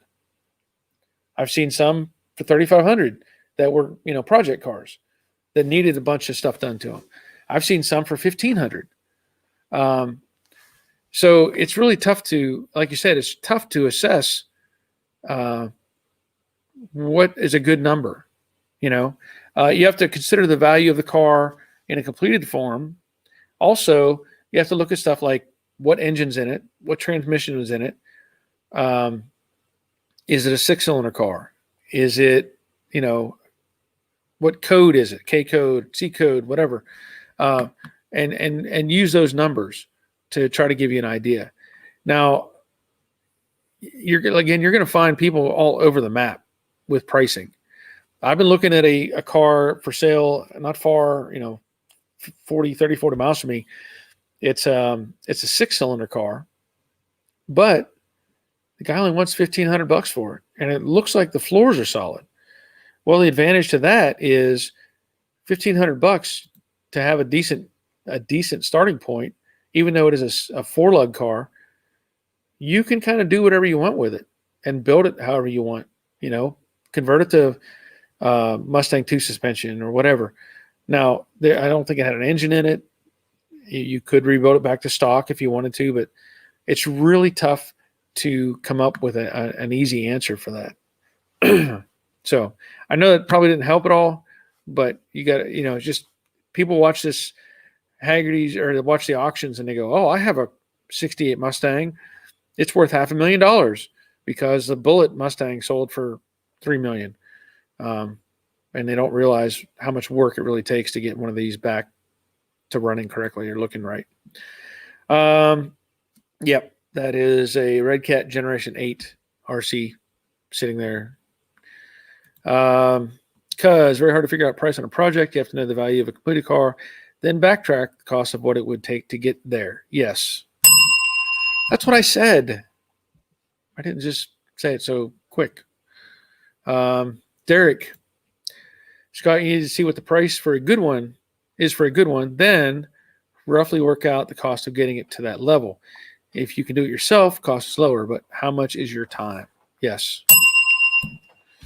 Because I saw a 72 Chevelle four-wheeler, they were asking $40,000. He asked if it had a load of gold in the trunk. Yeah. Scott, Derek and Cuz totally understand that, but many people have unrealistic expectations of what they have. That is very true. And it's just, you can't make them understand. You really can't. And they think they can get some magic number, and it just doesn't happen. Yep, they always do. Gordon, labor is the biggest cost of any project. I agree with that. 100%. Tanner Oakley, hey Barry, I have a 68 coupe, bought it for $4,000 running and driving. I replaced both shock tower assemblies with rails. I've heard to replace quarters. You can cut a couple inches below the body line. Yes, you can do that. You can do that. You can. In fact, I had a conversation with somebody earlier this week building a 65 or 6, and he had shown me a picture. He said, "Hey, if I cut this," and he just took a piece of tape and went straight across the quarter panel. Can I cut this here and weld the new panel? And I said, no, you can, but don't do it that way. I told him to come up to the body line. If you want to do it, just do the skin, come up to the body line, cut 1 inch, follow the whole body line 1 inch, leave a 1 inch flange, and then remove the bottom half, let's say. And then fit the panel to the rocker panel in the wheelhouse. And then what I would do is cut, you got that 1 inch flange, I would cut like at the ½ inch mark, let's say, cut both panels at the same time. And now you've got a clean butt weld that you can tack in slowly to put it back together. That's one way of doing it. And then this guy he wanted to flange it and have a joggle, so that the lower panel would fit the joggle. I said, you can do that too. That helps keep it straight. So, yes, continuous spot welds. And it should take you a long time to weld that together. I mean, it's just, you cannot rush welding a quarter panel and doing it by the body line. Don't rush it. Rick, when it comes down to it, it's really only worth what someone will pay. Yes, I agree with that. Jeff, I'd watch a video on seam sealing, but I draw the line at watching paint dry. Yeah.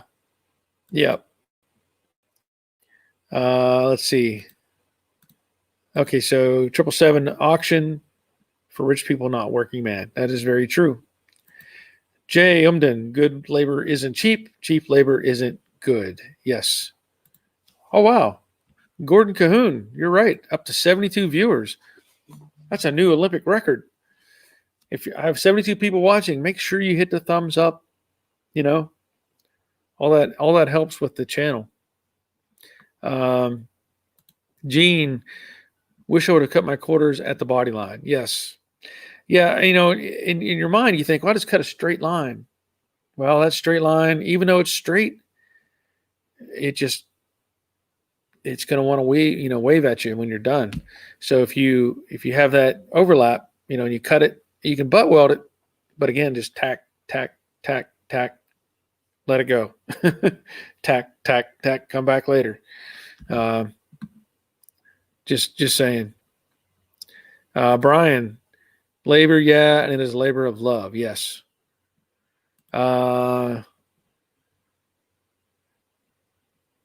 777, that's word for word how I replaced my quarters 1 inch, then 1/2 inch. See? Yep, it works. Derek Pro, and if you cut on a 45-degree angle, it becomes perfectly flush. Do inch by inch. Cut at a 45-degree angle, according to Fitz's fabrication. Do inch by inch. 45-degree angle. Oh, you're talking about, your cut line. You're talking about cutting the panel. I get it. That makes sense. So what Derek is saying, whenever you cut the two panels, I don't have anything good reference point, but if you cut you have the two panels, and you were to cut both of them together, you end up with a straight line. But if you cut at a 45, angle your cutting wheel at a 45, then the inner panel cuts at a beveled edge, and the outer panel cuts at the opposite beveled edge, and then they actually overlap a little bit. That's a good answer. I like that, Derek. I like that. Yeah, because angle cuts on the butt welds give you a better weld. Yes, I agree with that. Okay. Yep. Gordon, body line is structurally stronger for welding. Yes. And that's why I don't go to the body line. I just use that as my strength. When you cut below the body line, use that as your strength point. So, rather than, I don't like to, you cut the body line itself, it gets kind of but cut below it, that's the way to go. So, all right. Yep. We are all on the same page. Well, we're all in the same book. I don't know if we're all on the same page or not, but we're all in the same book. Oh man, it's trying to rain again. I don't know if that picks up or not, but it's raining. I'm hoping it doesn't rain this weekend. This should be, Labor Day weekend's coming up in the U.S. I know Derek and Jeff probably don't have anything to do with Labor Day, but we're hoping that we can get away for the weekend. Hoping. Wait a minute. Seb, does a Brooklyn Pony have every component for the convertible top?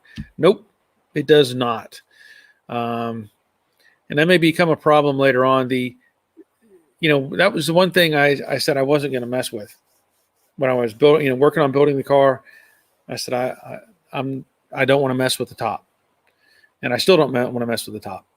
And I don't know for sure that even what's there, the structure, if it's even going to work, because it's rusty and pitted, and it's hard to open and close. So it may need a new whole assembly, but there's no pump, there's no cylinders, there's no hoses, so it needs the whole sheet match is what it needs. Brian, they don't overlap, a little to no gap. Yes. The big book of Resto, baby. Yeah. Jorge checking in. George to the U.S. population, right? I'm glad you're here. M1M just chiming in. I learned the hard way, as I should have bought a better car. Instead of having to do floors, front clip, and a rebody, did most myself, but it was costly. Yes. And that's the difficulty thing. That is the difficulty is finding that car that's correct or is, solid enough to build from. A lot of them, they're getting picked over. So you're running into stuff that's pretty bad off and, running out of options. Cuz anyone have suggestions for insulating my new shop garage all metal? I can't recommend anything because mine's all wood and I did the spray foam for the ceiling, and I've heard varying results with the spray foam for metal. I don't know what has to happen. I think there's some sort of a vapor issue, moisture issue, and I don't have enough information on that to give you an option. But if anybody has any insight to insulating his new shop garage, please respond. M1M watched all of Barry's welding vids. I don't know. Yeah, well, I'm glad you did. I don't know that I've had that many welding videos, but I'm glad you watched them. Yeah, convertible top is big money if you don't have the assembly. Yeah, well, it's going to be difficult because, like I said, this one is super hard to move, and it's I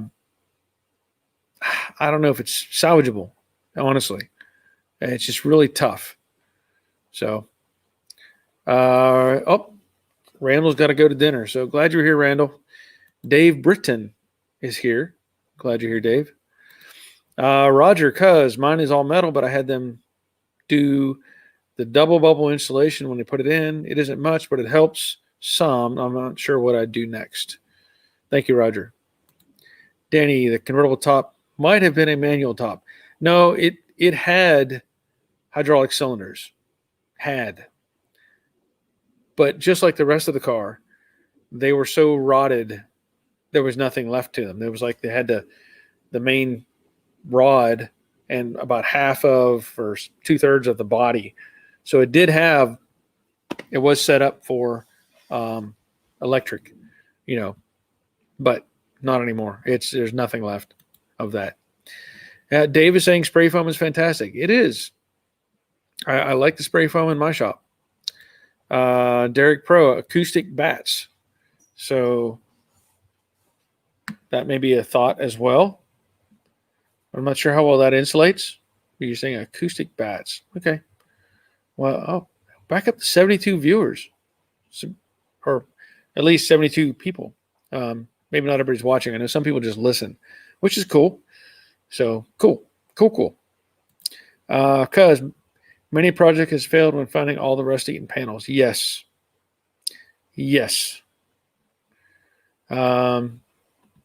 Harvey, the 45-degree angle works great. Thanks, Fritzy. Yeah. Well, that makes sense. I never really thought about it. Even that little tiny bit of an angle bevel. Yeah, that's a great idea. Denny watched the first videos. Yeah. Of the Brooklyn Pony, or I saved the door hinges. And he's saying they're like normal bats, but also suppress the sound. Okay.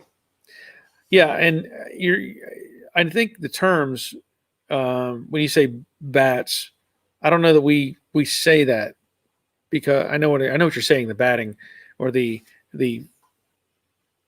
insulation is what you're referring to. I forget. I don't know what exactly we would say in comparison, but I get what you're saying. Gary, what size drill bits work best for the spot puddle welds?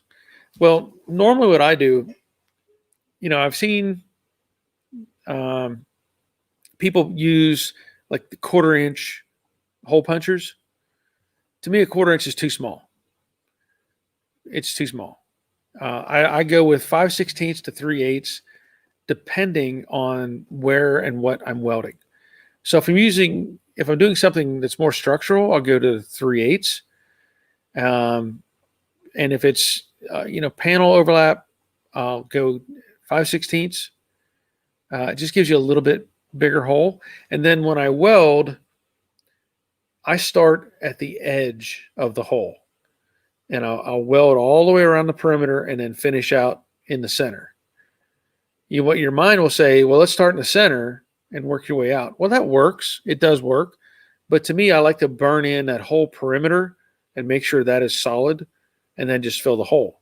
Because the only part that's really holding anything is the edge of the circle. You have a full plug weld there, but the edge of the circle is all that's really holding. So I want to make sure that edge is solid. And that's what I do. I do a spiral and then come out of the center. So insulation panels, yeah, because we do say bats. I think I get confused, because I think of I don't think of it that way. I just, what do I say? Like a roll of insulation, we would say but I get it. I would say I would use, like in here, I use rolls of insulation. And I think the batch are more like segments. So it makes sense.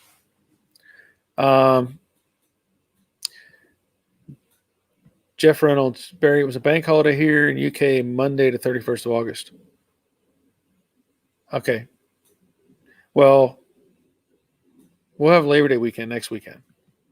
So I'm saying we don't celebrate the August 31st bank holiday.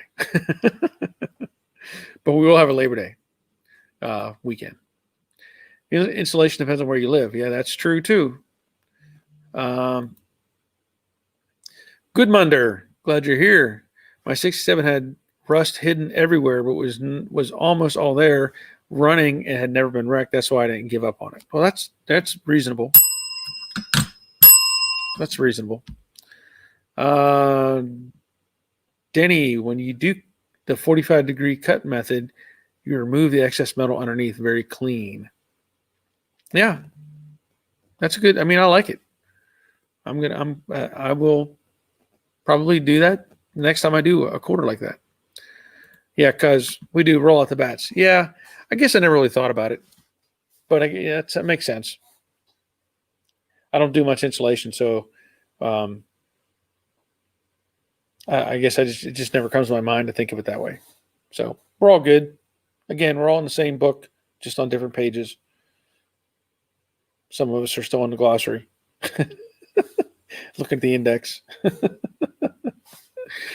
Oh, man. 71 viewers or 71 people. That's cool. That is really cool. I'll give you one last chance if anybody wants to get on for a few minutes. Otherwise, I will be ending this in about 7 minutes. 75? That's a new record. We have 75. I've never had 75 people watching a live stream before. So that is pretty cool. I don't know. Oh, now it's down to 69. So some people backed out real quick. Anyway, again, I want to point out, I know I've said it before, these T-shirts are available on Teespring. The other ones with the Team Brooklyn Pony in a circular design are available on Teespring. And I've got sample hats coming. I've got some sample hats of, this. I had these made previously. I have another supplier I'm working with. So I have some samples coming. If those samples are good, I'm going to order a bunch of hats because I'll get a better price, and then they'll be available, as well. And those I'll be selling through me, basically. Because my dog ate my book. Yeah. Good Munder. I had better luck using my air saw rather than cutoff wheels when using the 45-degree method. Well, there you go. Thank you for that. Yeah. Roger, it was at 75. I saw it.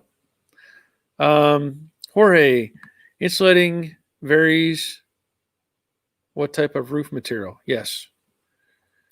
Dave, do you think there will be a Labor Day show? There should be. I plan on being here next Monday night at 7.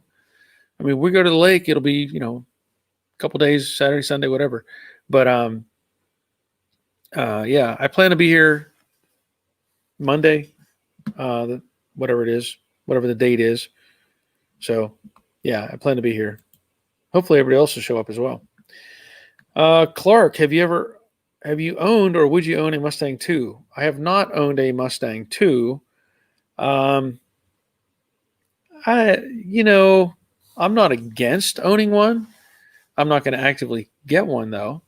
If one showed up and somebody gave it to me, I would own it. I would take it. But, what's interesting with those cars, as we all know, they were, when they were downsizing, trying to make them more economical and all that stuff. You could still get them with a 302 or whatever, but they were such dogs. They only made like 130 horsepower or something. So you could really take one of those and turn them into a little, pretty serious little hot rod if you wanted to. It'll take the engine. You can upgrade all kinds of stuff. So they've got a niche following, And if it's the right car, the Cobra version or the Shelby, whatever, they're kind of cool looking. They are, some of them. The earlier ones, not real impressed with them, first generation. Because if it gets too popular, you won't be able to respond to all the posts. Yeah, well, I can try. I'm trying the best I can to keep up as is. Gary, I'd like to say thank you for all the step-by-step videos. You are very helpful. I've been working on Mustangs since they were new, and I'm still learning. Well, thank you, Gary. That was a good bell. That was a nice, clean bell. Let's see, Brian, watch butt welding sheet metal. Yeah, at Fritz's Fabrications. Yep. All right, David and Cheryl, good night. All, I have to be up early. Well, I'm glad you were here, Cheryl. Dave, I had a Mustang 2, and it's one of the hardest cars I ever worked on. I had to use 5 extensions to take off the exhaust. I believe it. I've been in that situation before. Taking, especially the little wobble extensions, so you can get just a little bit of an angle out of it, and you end up with a kind of a curve. Ish, hey Barry, your channel is great. I've learned a lot for a novice. Well, thank you, Ish. Glad you were here. Jorge, you need to get a beer assistant to help you. Yeah. I might not get anything done if I have a beer assistant, though. Might not get anything done. But it's been fun. As I've said before, I've been trying to get stuff done on the Jade Mustang, and that's been it's been fun to get some of that stuff done. It's one thing to work on the Brooklyn Pony and get stuff done, but it's nice to get even just a little bit done on the Jade car because, I just want to. I want to get it together, get it in the paint, and eventually drive it. Okay, let's see. 777. Whoops. Dave, that's called a Ford. LOL. Yeah. Yeah. Well, as I said before, I'm a car guy. I'm just a car guy. I can't say that I absolutely just love working on Fords or I absolutely love working on Chevys or Dodges or anything. I work on all kinds of stuff. And, they all have their problems. They all have their issues. Some are a lot easier to work on than others. But, it's just how it is. So, anyway. All right, Brian's checking out. Gordon, your wife will be on Social Security by the time Jade is done. It's possible. All right, so Brian's leaving and Robert's checking out. Okay, this is great. I'm still carrying 73 people, but I'm gonna have to get out of here. I got to get in the house. I got to eat something yet. Did you look into getting an internship going? No, I have not. Car guy, you're a genius. Well, thank you, Ish. I'll take that. Thank you. As I said before, if you're going on Amazon to order any kind of something, whatever, go to Amazon, fill up your cart, go to my YouTube channel. Up in the corner, there's an Amazon link. If you click on that button, and then it'll open up the Amazon page, you can empty your cart, and I get a little tiny percentage of that. So it doesn't cost you any extra. Amazon pays regardless. So just a reminder of that as well. Thank you for all of you who are helping to support the channel. Those that shop on Amazon, it helps. Those who buy stuff off of Teespring, it helps. And those who have become patrons, that is very helpful. I appreciate everybody who is trying to help keep me from going to go get another job whenever I just want to sit here and work on these cars and do stuff in the shop. So I thank all of you for the support very much. Yeah, throw a thumbs up on there. Thank you. And that is going to be it. So I will be back on Thursday to do the 3 o'clock or 3 p.m. live stream, and then be back on Monday. So I'm going to try to get a video together and, see what I can put out at least short term, something small, but try to keep videos flowing. So thank you all for being here. And as I say, until next time, take care of yourselves.